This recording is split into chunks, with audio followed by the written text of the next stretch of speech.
Today's guest is one of the most beloved stand-ups the UK has ever produced. He is a former Perrier Award nominee, was named by Channel 4 as the 10th greatest stand-up of all time, and perhaps most shockingly, is a Celebrity Apprentice finalist. He also has the unique honour of being our first guest on Class Clown, who has been a literal clown. Please welcome the brilliant Ross Noble. So I used to do the warm-up on the stand-up show, and I turned that down. I basically turned out... Well, you had done the warm-up, but you wouldn't do the show. Wouldn't do the show. No, this is the mad thing. The only thing people realise is that, like, and it's the same with panel shows. I've only done panel shows. People, I've seen you on those panel shows. I've only done, have I got news for you? Yeah. Which I've done like 26 times or something. Yeah. But have I got news for you? Done QI, done Shooting Stars, right? Yes. They're the only panel shows I've ever done. I've never been on Countdown, Cats Does Countdown. Yeah. I haven't done any of those. It's annoying. I should have done because every fucker thinks I've been on them. But I turned down, like... Why? Why have I got news for you then? Why that? I'll do that one, but I won't do that one. Was there anything about it that drew you to it? Because, well, partly because Paul Merton, watching Paul, I'd worked with him, so I always wanted to do it. And also I looked at Paul, and there was a guy who wasn't an Oxbridge.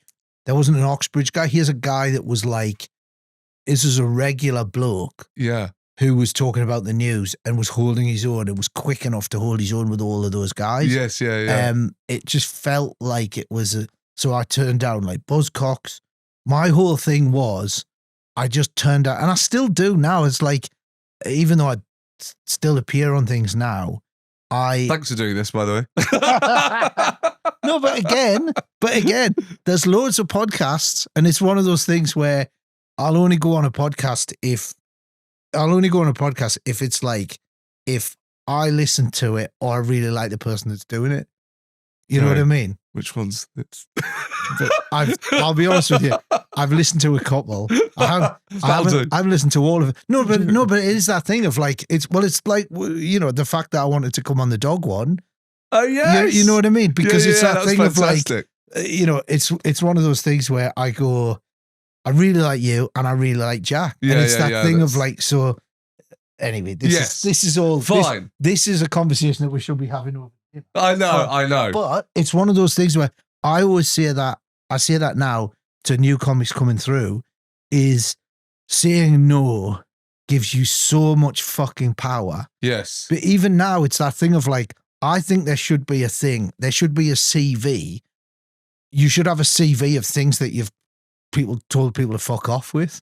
And that's, but I'm exactly the same now. You know, it's that thing of like, people come along and go, do you want to do, I don't know, with fucking jetpack around Norway with fucking Alan Titchmarsh or whatever. And you just go, no, fuck off. I don't have, that's yes, as stand-ups, that's what we've got. We've got that. We earn fuck you money. Yes. That's why you want to be a good stand-up. So you can turn around and go, fuck you, I don't want to be. And my family... Ross, why didn't we have this chat about 15 years ago? I really could have done with it, mate. You know what? I have this conversation with new acts all the time. If you had come to me and said, how should I do acting? This is what I tell people. So it's slightly changed now, but it's changed now in that the comedians could create their own things from the bottom, which is amazing. And I'm sure you would have done. I'm sure you would have been all over that. But that's what... And I just nicked this off Eddie, Susie, Izzard. What I did was, I went to the comedy clubs, and everyone at that time was desperate to get on. They think it's all over on Buzzcocks. That was the route that you went on the stand-up show. Sorry, guys, we will start at some point in the future. This is my job to be kind of directed, but I want to hear this. So what I did is I went and did comedy clubs, and you know that thing of like, people would go to Edinburgh, try and make a name for themselves in Edinburgh. But I purposefully didn't do Edinburgh for years. I stayed away from Edinburgh, and because I thought, I'll wait. And so what I did was, I went and played the clubs, and I used to compare all these different gigs regularly. So, and now the idea, people thought I was fucking insane, but Eddie's the only person that did this before me. People thought I was fucking mad. I started touring where I would go and do the comedy clubs and I would play there every week, like build up an audience. And then I would say, right, I'm going to come back here, but I'm going to do the whole show and I'm going to do it in this club, but I'm going to do it on a Sunday, on a night that the club didn't run. Yeah.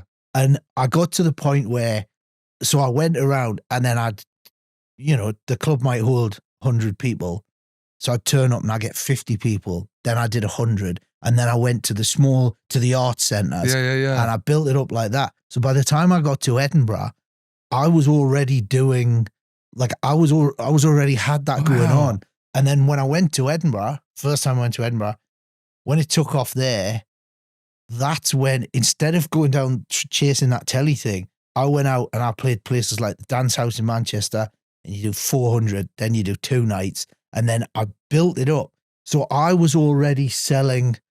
By the time I did that live at the Apollo, I had already done a West End run. I'd just come off doing 2 weeks at the Vaudeville, and that's something that so live at the Apollo, all that did was I already had my audience, and I was already playing, like, 2000, by 2004, I was already filling proper venues around Britain. And all I did was I went on live at the Apollo and I just went, tell your friends. And so it didn't, you see what I mean? Yes, and that's something that I nicked off Billy Connolly. Billy Connolly that's it. In 2000, I'd started recording the shows and releasing CDs. Where could you get the CDs? You sell them at gigs, and you could sell them at gigs, and you could sell them online. And then I'd already recorded my first DVD before I'd done live at the Apollo. And then after live at the Apollo, the plan was then that's what I used to get my DVDs into HMV. And then I went around the country doing signings so that people would turn up and buy them. So and that's what Connolly had done. Connolly had released his albums, like his LPs. Yeah. And he was already selling those, and he'd already sold out the Palladium before he went on Parkinson. People forget this. Yeah, People right. always think, oh, he did that, but no, build up the light. So which is kind of what I thought about you. You know, I thought that it's from nowhere, has done live at the Apollo and exploded, but actually, like you're saying, it was already in place, and that, don't get me wrong, it helped. Yes, because at the time, and then since then. But then the problem is that if you tell people to fuck off all the time, it just gets to the point where they go, don't even ask him, he won't do it. Yeah, right. So every now and again, you end up on Class Clown. Yeah. No, but you know what I mean? Like, sometimes I'll agree to do something that people go, what the fuck's he do? That's a bit of a curveball. Right. But you just got to sort of, every now and again, you got to remind people. Anyway, let's I will. No, yes. So let's talk about this afterwards. Yeah. But I can. Sorry, guys. I can watch this. I can fresh this into the pod. No, is that actually? So I like I said before, you know, the cameras turned on. I revisited that live at the Apollo, that first live at the Apollo, which I absolutely is this us loved. now? This is us. The cameras are on, but cameras are on. Okay, but that one I would like to. Shall we just explain it? We've talked for probably nearly an hour just about comedy in general before the thing starts, and that's the end. Thank you. Thanks for coming, Ross. There we go. But what surprises me is, which I think would surprise most people, perhaps, is that if you watch the act or whenever you see you on something, it's laid back and you basically, I suppose, what I'm trying to get to is that you wouldn't necessarily presumed that you were so savvy. Everything you were just describing there, it's like, well, that's like a businessman in a suit going, here's what we're going to do, kid. What we're going to do is you're going to say no to this, you're going to say no to this. Right. Where does that come from? Do you know where that comes from? Oh, okay. So it's almost the complete opposite of your act. Do you know what I mean? If you were to watch the act, you don't get the sense that there's a man going, well, I'm not doing that because of this, and I'm going to hold off. Where's that? Okay, so what you're describing there is the... it's the duality of me as both a human and right. When people watch me on stage, they just assume I'm a fuckwit. I didn't want to say. Yeah, well, let's be honest. But no, but also it's one of those things where I think because of how me on stage is basically, if you go, there's a guy and he's he's just jumping about from idea to idea. And amazing. it's just this sort of like, there always used to be this thing, right? Where you would watch somebody like me, or all right, let's say me, right? Yes. And you would go, in the early days, people would go, oh, he's on drugs. Oh my God. No, but it's the same thing of like when you watch Bill Bailey, right? Yes. Like, especially early Bill Bailey. And this guy comes on stage and he's like, and it's all of that. And you just go, oh, well, this is just like a stoned hippie that's sort of, Yes. and you'd watch that and you just go, oh, well, and you go, oh no, actually, it's the same as Sean Locke. Sean, you would watch Sean, you'd just think, he's a bloke down the pub. He's a bloke down the pub. Absolutely. Just sort of going, oh, there's a thing with it, and I think with me, people say to me in early days, they would think, oh, like either he's on drugs, or he's a weirdo, he's an alien, he's a kind of, all of those sort of like slightly offbeat comedians. Absolutely. You kind of go, like, you'd look at him and sort of go. No suit as well, Yes, which in those days was kind of, it felt like a rarity. Yeah. People would always have to have a reason to, there'd almost have to be like, you'd have to explain why your thought processes were the way they are, right? Are you on drugs? Are you an alien? You know what I mean? Like Milton Jones. So you watch Milton Jones, yes. And it's that thing of the hair's up, and it's all of that. And he, to all intents and purposes, plays the character of an alien. You see what I mean? Yes. And absolutely. So I think it's one of those things where people watch me and they kind of go, the obvious surface layer is to go, oh, it's surreal. It's a bit, yes. Is he a bit of a weirdo? Is he a bit of, and you sort of go, no, actually, it's that thing of like, obviously I'm thinking about stuff, and the way that the stuff that I do on stage, I find it very hard to work out. I find it hard that people could watch me and just go, here's somebody that's just gone, here's an idea, here's another idea, I'm going to jump to that, I'm going to come back to that, bang, bang, bang, bang, bang, and then think that I don't apply that to other things in life. Yes. You see what I mean? Yes, you that's just go very like, interesting. Oh, you can take something political or cultural and think, what, I'm not going to put that through the same.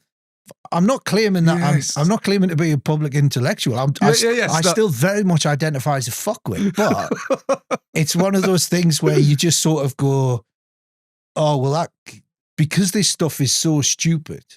You know what I mean? Because everything I talk about is ultimately you can reduce it and just go, that is the stupidest. You know what I mean? That thought process, what I'm saying might be stupid, but the thought process isn't.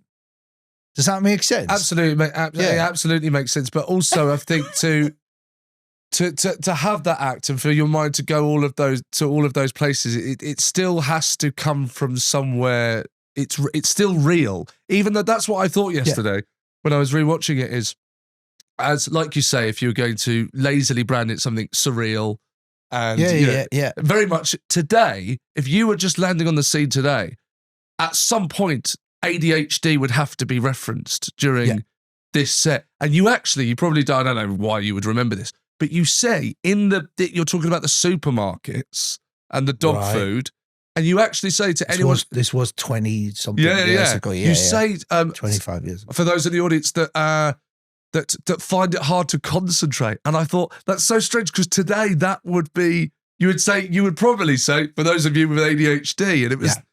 That's what I say I'm somebody that finds it hard to concentrate. You just say to the audience, you go like, here's something, is a fun thing to do. Here's a fun thing to do in the supermarket. For those of you that find it, difficult to concentrate or stand still, something like that. And I thought that's basically describing today, the language, how we've already evolved in this short period of time from the beginning of Live at the Apollo to now. That would be a reference to that's funny ADHD. Because I was probably on the last tour, I would regularly say to the audience, I would regularly go, like, I'd be in the middle of, I'd start the show or whatever, and at some point, and it worked really well actually, I did that thing of going, I just want to clear something up. No, I haven't been diagnosed with ADHD, right? I'm sick of it because that happens all the time. Like, and this is a true thing. I was in Bristol and I was sat in a cafe and this woman came up to me and she went, "Are you Ross Noble?" I was like, "Yes." And she goes, she said, "Do you want to try this and tell me what happens?" It was ADHD medication. And actually, it's you just go, "Listen, love, I've got kids to feed. I can't be taking that shit." People using you as a guinea pig. Yeah. Try this out for me, will you? And I think that it's one of those things where if you look at the people that you would say going back to the circuit in the 90s, right? Mm-hmm. If you were to look at the people that you would, and I think this is a really good lesson for anyone who's thinking about becoming a comedian and is trying to do what they think people want to see rather than what they personally feel. Yeah. Think about the people that you would go, who is not going to be the biggest acts in the country, right? Look at Matt Lucas and David Walliams. When they were doing Elf on the Shelf, slapping each other's bare asses with dandy annuals and stuff like that. We did Montreal in the 90s and the Canadians were like, what is this? You look at Bob Mortimer, Vic Reason, Bob Mortimer. Look at Harry Hill, right? Harry Hill, when he was doing TV Burp, was the most mainstream comedian in the country, right? Yes. He was the big, kids loved what he hadn't changed what he's doing. Matt and Dave doing their stuff, when they were doing Little Britain, they were the biggest comedians in the country. It's that thing, look at Bob Mortimer now, right? Bob's doing exactly what he's done since he was in a pub in Southeast London, right? Yes. But what happens is that that thing that seems so completely out there, slowly, if it gets presented correctly, there's a hook in and people go, oh, that's what that is. Now, when I first started on the circuit, people would look at what I was doing and just going, what? But he was talking about that. Now he's over there. What is good? You know, and people just go, when I did gigs in Essex, you're bonkers, mate. Mate, what's sort that about then? What's sort that about? He's bonkers, mate. Hey, look at this. Oh, come and have a look. What's he playing at? What is that about? Do you know? That's what it was. And then weirdly, over the last 2 years, I think, or 2 or 3 years, as sort of neurodiversity, the ADHD thing has become like, one, people are prepared to go, oh, actually, I think like this. This is the way, this is how I experience the world. But also, everybody knows at least 30 people who have all been diagnosed. Yes, And therefore, it's that thing of like, even if they don't understand it, there used to be that thing, especially in the 90s. Do you remember? Everyone was bonkers, right? You know what I mean? It was that thing of like there was this. This was a thing, right? And it was this. Do you remember? Like in the sort of 80s and 90s, this. I'm bringing it back. I'm definitely bringing that back. This is when you've left the room. You go, whoa. And it was a sort of thing where, like, I think Noel Edmonds is a classic. No, it was all those DJs. It was Dave Lee Travis, Noel Edmonds, all of those guys be on Saturday Night TV, and it was like, you know, you'd see that thing of, you know, they'd be out and about, you know, if they'd be out in the street, or like Children in Need, you know, and they'd go, so we've got Mike here, and Mike, you've sat in a bath full of beans, haven't you? You've sat in the beans, and it would cut to him, and he'd have a big chicken hat on in a bucket of beans, and he'd turn to the camera. You've raised over 120 pounds, and he'd turn to the cameras and go, "He's bonkers. He's bonkers." Do you know what I mean? That was, and that was the thing, wasn't it? You know, basically we've renamed Bonkers. No, that's not what I'm saying. Imagine that would be a great sketch though. If you went for a diagnosis, just go to a therapist and just go, so I'm experiencing mental health troubles. You go, you're bonkers, mate. He's bonkers in the nut. That's what's happening here. You're bonkers, mate. And then open the door to the secretaries out in the assistants out there, and they say, John, this bloke's bonkers, mate. Or equally, like, and people getting bored of their mates coming out as bonkers. Yeah. Oh, you're bonkers as well, are you? Everyone's bonkers these days. Oh, God, it's so boring. And you just go like, have you got the report? And you go, no, it's just a video of him doing this. And then, because I love that. People turning up late and going, sorry, I'm late. I'm bonkers. It's because I'm bonkers.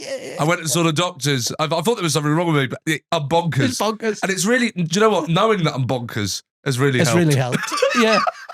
Yeah. Because it's important that, my family understands that when I'm getting a bit bonkers, and can I just say, I'm not mocking people. No, I know. We have to be very clear. But at the same time, how come people, when they go, I've never had therapy, right?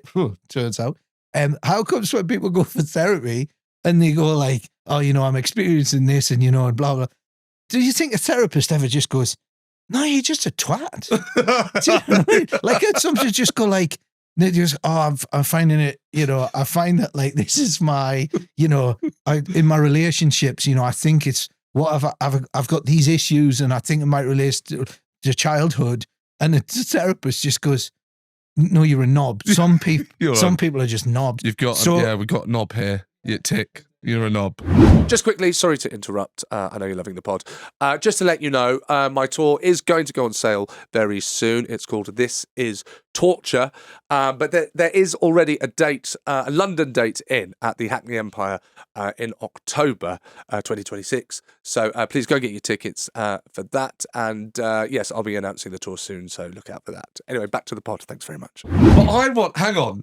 I've got to do something here. Go on. I've got to try and hook us back to something, which is the original question is. Oh, God. With everything, where we've gone to, we got to bonkers. Yeah. It is the savvy aspect of what you're describing at the very beginning of being kind of business to be astute and aware. Not business.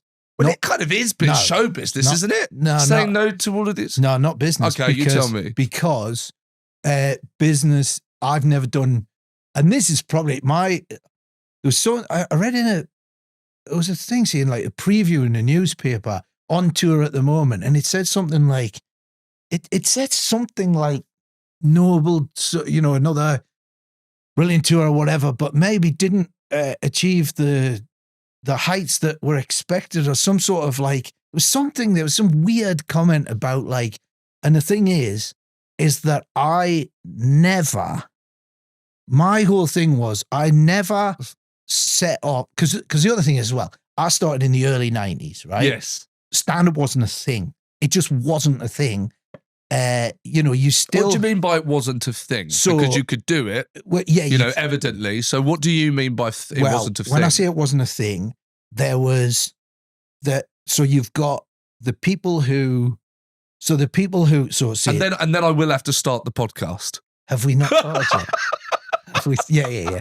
You know what? Here's the thing. No. Here's the thing. I need to say, if you see, right, whenever I appear on a podcast, I guarantee it's a two-parter. Yeah.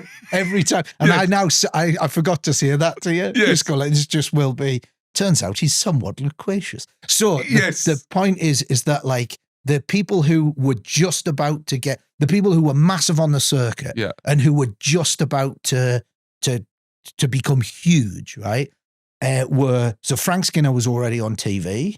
He just started doing like Packet of Three and all that on Channel 4. So you had like Lee Evans these people would appear on Channel 4, late night Channel 4, but they hadn't gone mainstream yet. So you had Joe Brand, Jack D, Lee Evans, Eddie Izzard, Alan Davies, all of these guys who were at the top of the circuit, big acts in Edinburgh, but they were just about to go stratospheric, right? Wow. But they were still like Vic and Bob were on TV, doing their Channel 4 thing. Vic's Big Night Out. Yeah. So they had already gone massive. So the people that were live that, you could look up to from a circuit point of view were still people like, say like, it was still sort of Ben Elton, sort of like late 80s, early 90s. Yeah. It was Ben Elton, Billy Connolly, there weren't that many people touring in theatres around that time. It wasn't until that second wave of the alternative took over. So from a point of view of like, as a young stand-up, I was looking at, I was sort of the people that I wanted to be like, I wanted to be like Jasper Carrot. I wanted to be like the folk club guys. I loved all the 80s, I loved all the, the comic strip and Young all of that ones, lot. yeah. But they weren't, and and Rick Mail, Adrian Edmondson, they were touring, with the Bottom Live show. It was brilliant, and Ben Elton was touring. But the people that I wanted to be like when I started I wanted to be like Jasper Carrot and Richard Digance, Billy Connolly. These guys who would play 1,000-seater theatres, concert halls. And that wasn't Victoria Wood. There wasn't that many people that there was Chubby Brown and there was Jim Davidson, all the people that used to release VHSs. Yeah.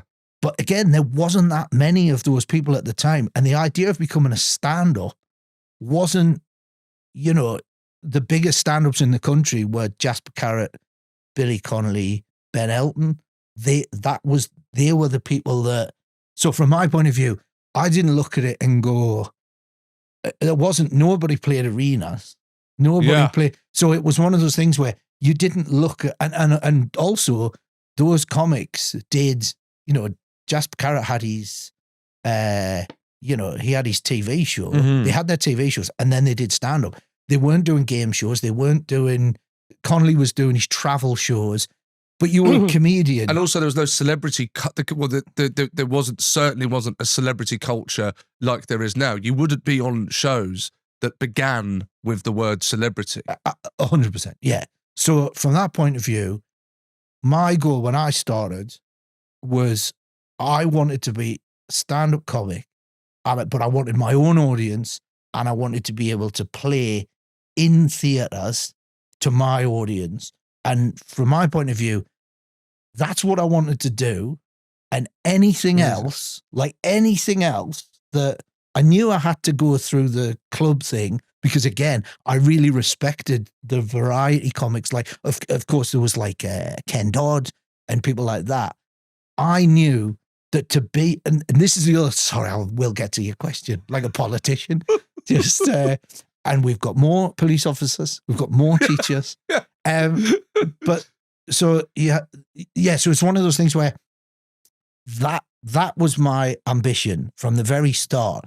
And I knew that looking at the variety acts, all those guys had spent 20, 30 years getting really good. And my whole thing was, all I wanted to do was for people to come along and for me to do stand-up in a theatre, and anything else that got in the way of that, I wasn't interested in. I wasn't interested in the money. I wasn't interested in the fame. And I've only ever been interested in, so whatever I do on TV, whatever I do, like side things, I'll do things because I think they're going to be fun, and I've always wanted to do those things. Yeah. But for me, especially in the early days, and this is, so when you say business savvy, not really, and I always say this to young comics to go, like, don't go, what do I want to do? What do you not want to do? And that's how I approach life as well. I don't look at it. So when I was a kid, which I believe is the idea. We got there! We did it! Actually, after 40 minutes, the podcast begins. I think one of my sort of, because I'm an incredibly happy person and I'm a very content person, right? I know some people are kind of riddled with ambition or regret and all that sort of stuff. I think one of the one of the things that I think, and at the risk, and do stop me if I sound like some sort of pound shop Dalai Lama, one of the things that people try and do is they go, what do I want? What am I chasing? What is missing? What's the thing that I'm going for? And you're on a hide into nothing for that, because what you need to do is you need to decide, what do I don't want? So when I was a kid, I went, well, I don't want a job. I don't want a boss. I don't want anyone telling me what to do. And then when I started doing comedy, it's that thing of like, people go, why don't you why don't you want to do a TV show? Well, no, because I don't want to have to. It's that thing of like, I will, but I know what I don't want. And saying no is so much more powerful than saying yes. Yes. So so in terms of business wise, and certainly during the pandemic, my wife did point out to me when every theatre in the world closed, she did, because I take great delight in telling her what I've turned down and how much I've turned down. And I'll just go, there's an advert for this, and she know how much, and I tell her, she go, why? It's no work at all, you idiot. Yeah. And I just go, no. And then during the pandemic, it was just like, where's your pyramid tea bags now, you fuckwit? Exactly. Anyway. Hello, is that pyramid tea bags? Yeah. I know. No, I know. I said no. Yeah, just which weirdly, if I'm being honest, is why, apart from the obvious charity aspect, it's why I agreed to do the Celebrity Apprentice. Not in a million years would I want to go on a show that had celebrity in the title. Right. Yeah. And then every theatre in the world closed, and they went, I want to do Celebrity Apprentice. Well, I've always loved business. But weirdly, it's one of those things where I looked at that and went, hang on, this is, under normal circumstances, I wouldn't have ever done that. But I looked at it and I went, actually, I've been doing it long enough that I thought, I can go on there and I can fuck with this. I can go on that show, and because it's such an established format, I can go on there and it was almost like Brewster's Millions. It was that thing of going, how far can I push this before I get fired? And instead of going on it and thinking, all right, I thought worst case scenario, I get fired on the first episode and I'll just give the money to charity and we're fine, right? Yeah. And then nobody loses. So that was my thing. And then it was that thing of, I go, okay, so hang on. I can, and people know me well enough now to go, if they've never heard of me before, they'll just be going, what's this lunatic doing on the thing? Bonkers. Lord Sugar, what do you think? Hey, bonkers, mate. But then there's part of me that just went, oh, hang on a second. But people that do know what I'm about are going, oh my God, look at what he's doing on this thing. And you're sort of subverting it from the inside. So it's sort of, anyway, how did you do on the show? I got to the final and I came that close to winning because again. So when you say you're not business savvy, you get to the final of The Apprentice. Yeah, but at the same, I'm not saying I'm not business savvy. Just saying that, like, if you work out how it works, then you go again. Yeah. It's that thing. That's a classic example. So I did that show, and I would say stuff, and I was coming up with all these ideas. Now I had two things going. There was two things happening on that show. Where one, I was doing what we were supposed to be doing. But I had a side project running as well of like, I was entertaining myself and the people that, it's too long to go into, but some of the stuff I did on that. Did you ever see any of it? No, I don't know. I'm terrible at it. It was on, apologies. It was in Australia, but they showed it on the iPlayer. And basically it was one of those things where I would say stuff. And again, people just assume, and they're right. It's just, it's just him being an idiot. It's just him being daft. And then we'd get in the boardroom and go, and Lord Sugar would, and then as soon as they would sort of discard what, they'd go, yeah, whatever, Ross. And then they'd go, right, we're going to do this. And then we get in the boardroom and Lord Sugar would go, so the mistake you made here is this, this, and this. Did anyone bring that up? And and I'd go, yeah. And they go, okay. And then the next, you know what I mean? And then this went on and on and on. And then finally, like the final, they said, you can do whatever you want. I'll tell you this quickly. So basically they said, you can do whatever you want.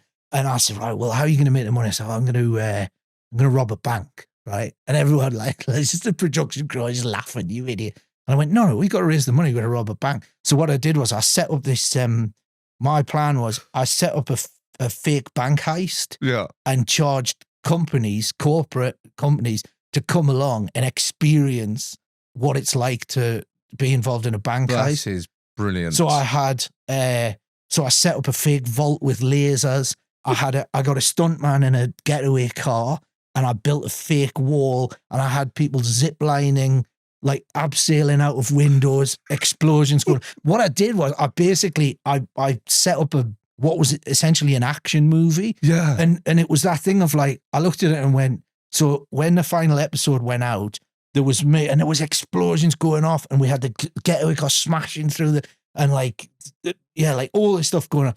And I knew that was going to cut to the other person that was in the final was having a charity auction and a champagne evening.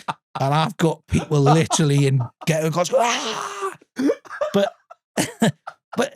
you see what I mean? And it's one of those things where, and I just said to them, look, I'm going to need, they didn't get me a helicopter in the end, but I said, look, I'm going to need a stunt driver, I'm going to need a car, I'm going to need explosions, and we're going to need this, this, and this. And it's one of those things where, so again, and I'm sure people can watch that on YouTube now. It's on YouTube. I think they'll be able to get that. Yeah, but anyway, it's the sort of thing where, again, people just assume that because I'm a bit out of control, or I seem out of control, they just assume that I'm out of control. Well, I'm trying to interview you for a podcast, and I can tell you are. Sorry, God. But anyway, but I'm trying to explain. I am trying to sort of explain how I think I am.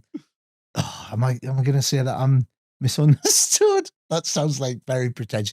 Anyway, so yeah, go on. Well, what? Can I just say I'm really enjoying this? Oh, goodness, so am I. I'm loving it. But but something does stand out to me. In all seriousness, something does stand out to me. It really does feel like therapy. Yeah. This is your first therapy session. Yeah, it really is. It is. You've had therapy? God, all I do is therapy. Oh, really? Okay. That's all I do. This is how much of a narcissist I am. Right. I go on stage where I'm paid to talk about myself, and then I use that money to give to someone else to carry on talking about myself. Yeah. Brilliant. But sorry, I'm no, it is that you might not be aware at the time of the confidence it takes to be a young person saying, these are the things I do want to do, or as you put it, don't want to do. Yeah.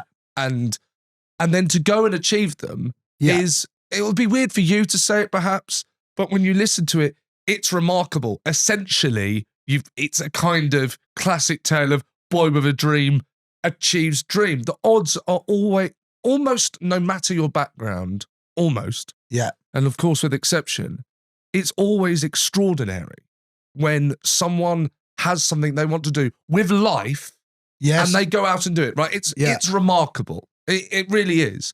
What interests me when you're saying all of that, and it's entertaining and as entertaining and hilarious as it is where does that belief come from? If you trace it back, you've got to have been given some sort of freedom by your parents. There's some place where you're allowed to believe, because if you look at tropes, you look at stereotypes, there'll be parents who say, well, you've got to have a job to fall back on, or you've got to have an education, you've got to go to university.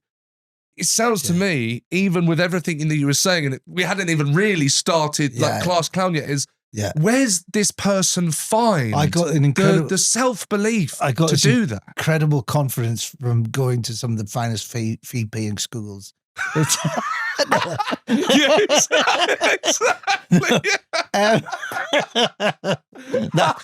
Can I just point out that is a massive joke? Yes, I did not go to a free pay. No, we got that. Don't worry. Although you know what though, I sometimes, and because I never really mixed with those sorts of people until I moved to London, and I looked at it and I went, wow, there's a thing that happens. You know, those people that go to those schools, you're not paying for an education. You're paying to turn up to somewhere where every day you're basically told that you are exceptional, and you look at it and you go, wow. Whereas I think, I'll tell you where it comes from. But with you in particular, because it is remarkable. It's very kind of you to say it, but I would have been just as happy. Well, maybe not happy, but I would have been. My whole thing was, I just need to earn enough money to live. Right? Yeah. It's always been, I need to be able to roof over my head, food.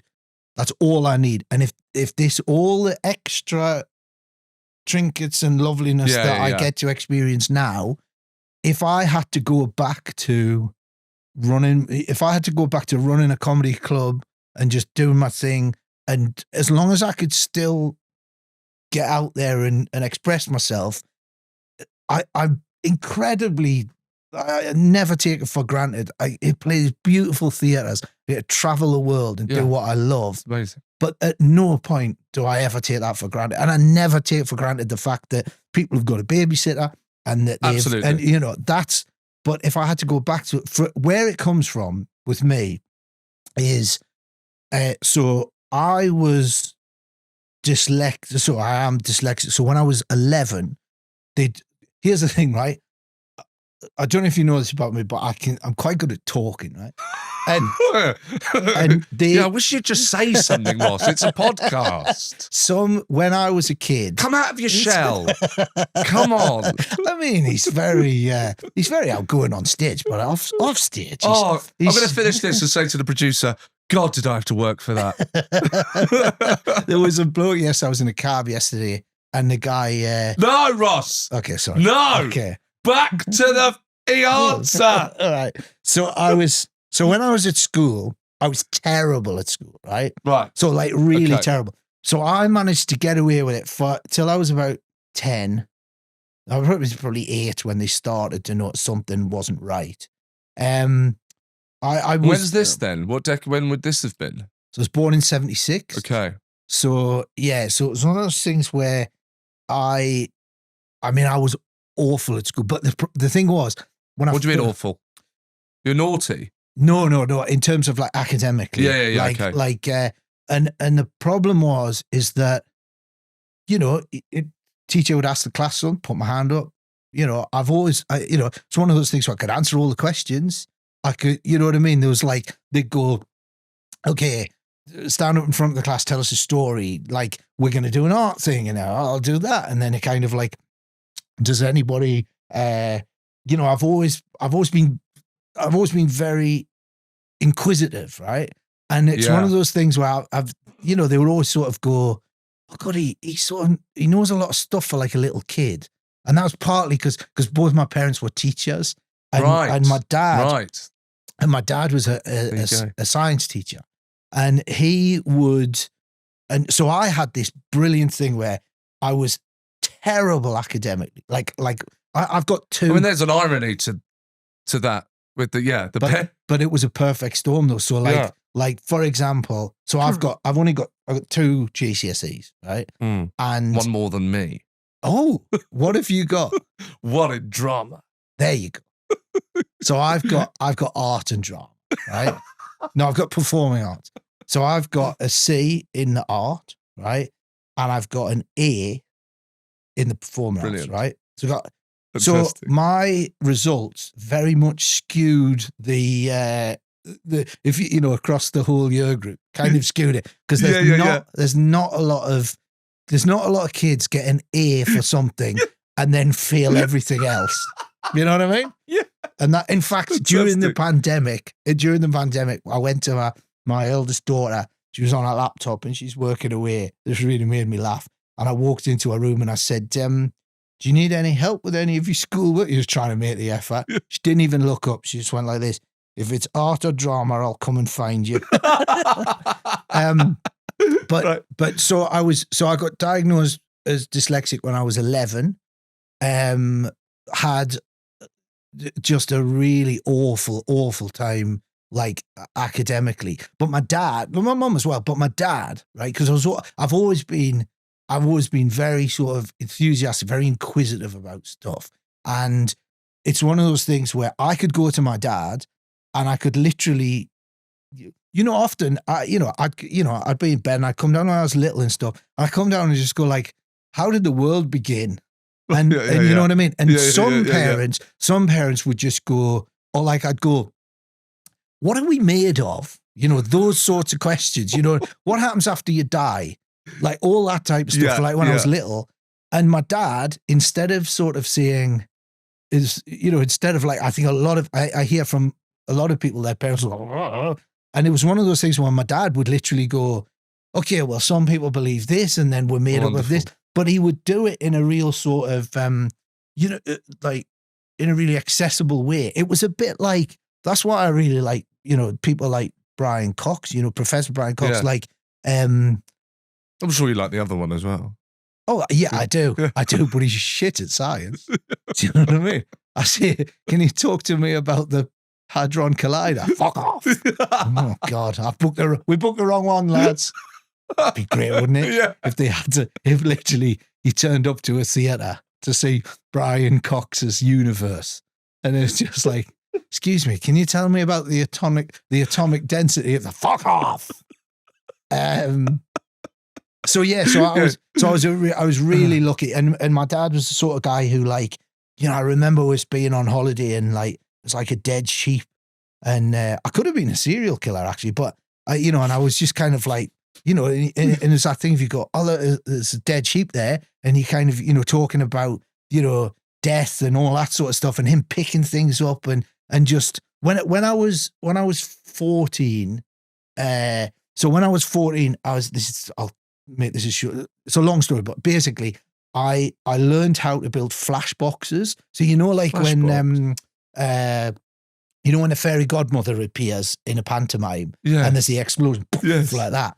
So I learned that. So it's you can get like these. I was watching Wizard of Oz with my daughter yesterday, and when the witch turns up at the beginning, yes. I was going, how do they do that? What, and you're about to explain it to me.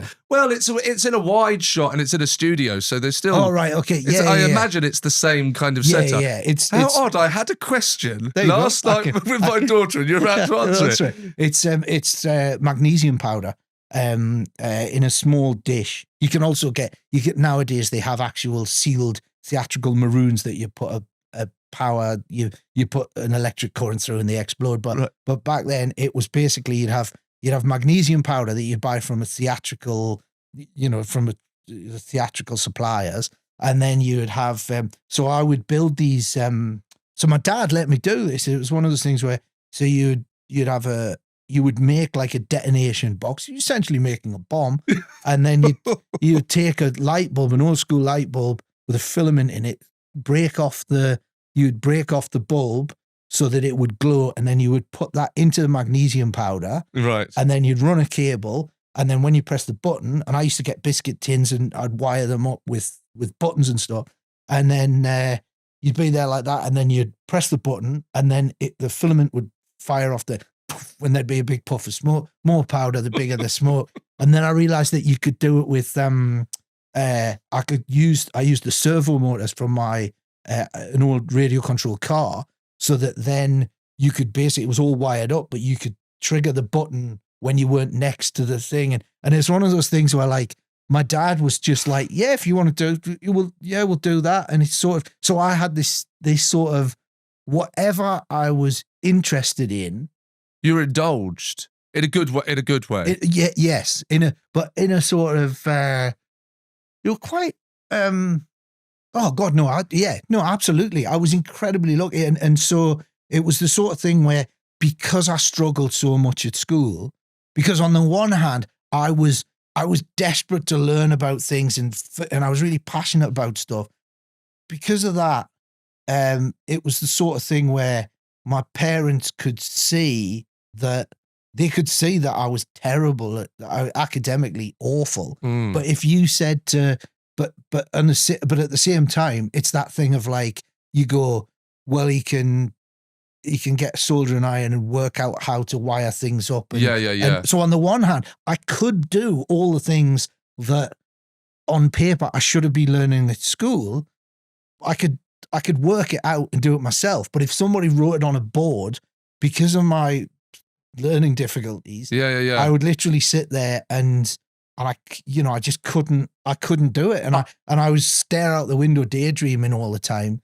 And there was a point at school where I thought to myself, they kept saying to me at school, if these exams are the things that you have to do, this is the objective, this is what we're going for. If you do not do these exams, you won't have a job, your life will be shit. It was all that sort of, that, and I looked at it and at the age of sort of 10, 11, I looked at it and went, right, I'm never going to have a job. I'm never going to do, that's not for me. This is too hard. And that was the point where I went, right, I need to work out a way of earning a living that doesn't rely on having to do all of this. And at first I thought I'll join the army because I just thought, because I was into like. Did your parents know that? Did you voice that to them? What did they think of that? I think they probably went, yeah, you're absolutely right. They kind of knew because they're both teachers, so they'd seen kids. They'd sort of, they'd taught, for years, and so it was one of those things where I thought I could probably become a musician or an actor, and then I looked at the acting and I just went, you got to learn lines, and that could be a problem. And then that was the point where I went. So I was obsessed with juggling and unicycle. I was obsessed with circus. And I looked at it, how? Classic, take it to the circus. It or was in a film. Street entertainers. I used to watch street entertainers, and I used to look at it, and what I liked about them as well was the kind of. Sorry, Ross, quickly, because we're going to come straight back to that. Yes. You say the street entertainers. Where are we? Where did you grow up precisely? When do you want me to cry? But where? Right, so when you're walking past and you're stopping and watching the street performer, right, exactly where are we? In Newcastle or outside Newcastle? Yeah, outside Newcastle. So I grew up in.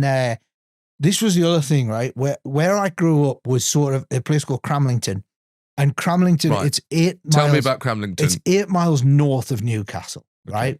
And it's a new town. So it's what Milton Keynes is to London. Gotcha. It's that. Yeah. And it was actually, I've slagged it off in the past as saying it was boring, but that's only because I used to look at people who got up at 9 o'clock. There's a comedian's idea of a 9 to 5. Get up at 7 o'clock. That was me today. Yeah, get in for 9. It's just kind of like, hang on. I work 9 to 5. Blimey, getting up at 9 o'clock. No, you have to be there.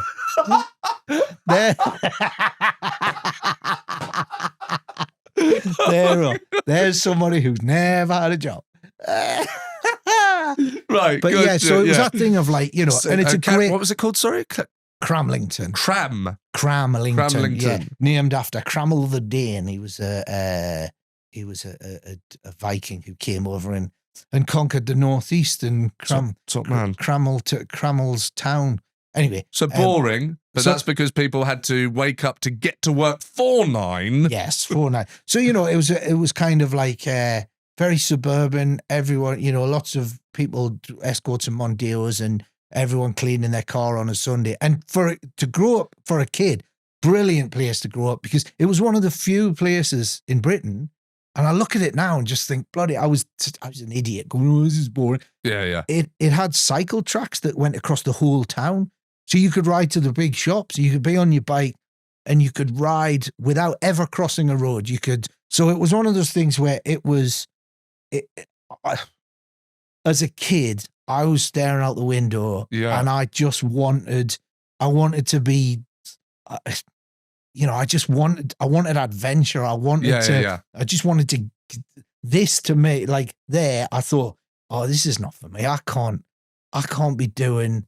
And, I think you look at some of my school reports and that, and, I was always asking if they come across as like, he thinks he's a bit special because they'd go, we're going to do this. And I go, well, do we have to? Can we not do this? Because it'd be more interesting. Right. And it's oh, what you think you're like? So from that point of view, so growing up there, and then we would go to Newcastle. Yes.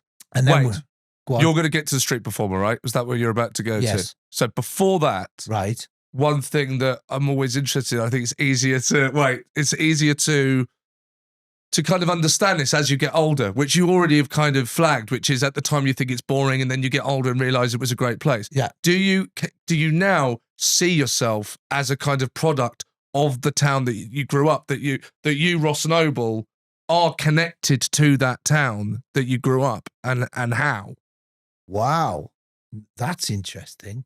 Yeah. No, yes, very much so. Because I because it's a great, you know, it's one of those things where if you were gonna have a family, settle down and buy a really nice house and have somewhere that you would have as your base to go off, then it is a great, and actually when I was growing up, we were always out on our bikes. We were always just, you know, we had a garden, you know, it was that thing of like, we had a garden that we could play in. There was a big out the front of our house. We lived right on the edge of the town, and there was like a big field, and there was a big field. We had a big field and a small field, but sometimes we went in big field. You know, and there was like farmers. But there's but you're describing as a freedom, really, and if you look at what I was trying to get to earlier about this kind of someone realizing this kind of almost like a fantasy. How could I get through this life without getting a job? I want to play a 1,000-seater. That needs freedom. I think that you need freedom. That's not. It's the freedom to believe that, and the freedom to be out, and the freedom to play. It all kind of feels like it. Yes, it connects to that word. Yeah, I think so. That was part 1 with the fantastic Ross Noble. For immediate access to part 2, head to patreon.com/classclown. If you don't want to do that, then we'll see you next week.